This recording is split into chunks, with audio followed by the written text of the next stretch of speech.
நான் கர்த்தருடைய வார்த்தையை நம்புறவன் இல்லை, நீ ஆண்டவருக்கு நான் வந்து வாழ்றவன் இல்லை, நான் எப்படி அதை செய்யலாம், அதெல்லாம் நான் வர முடியாது அப்படின்னு சொன்னதுக்கு அப்புறம் முடிக்கும் போது என்ன சொல்றாரு அப்படின்னு சொன்னா, கர்த்தர் இவனை அனுப்பவில்லை என்றும் சன்பல்லாத்தும் தொபியாவும் இவனுக்கு காசு கொடுத்து இவனை பேச வைக்கிறாங்கன்னு எனக்கு என்ன பண்ணிருச்சு. ஸோ எப்படி பாருங்களேன், நமக்கு யார் நியூஸ் கொண்டு வந்தாலும், உங்களை குறிச்சோ ஃபேமிலியை குறிச்சோ நியூஸ் கொண்டு வந்தாலும் இது ரொம்ப அவசியம். கர்த்தர் இவனை, கலங்கடிக்கிற செய்தியை உங்களுக்கு கொண்டு வர்றாங்களா, கர்த்தர் இவனை, சத்தமா பயப்படுத்துகிற செய்தியை கொண்டு வர்றாங்களா, கர்த்தர் இவனை, சத்தமா சொல்லுங்க எல்லாரும். அனுப்பவில்லை, ஆண்டவர் அனுப்பல.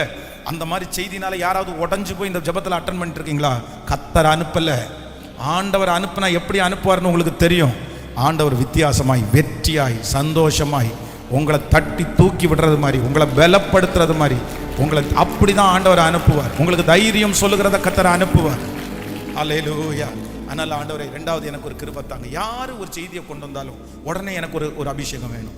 என்ன அபிஷேகம் வேணும்னா, இது யாரு, இது இந்த செய்தியினுடைய பின்னணி என்ன, இது யார் அனுப்புனா, இது ஆண்டவரிடத்துல இருந்து வந்ததா, இது இவங்க மனுஷனிடத்துல இருந்து வந்ததா?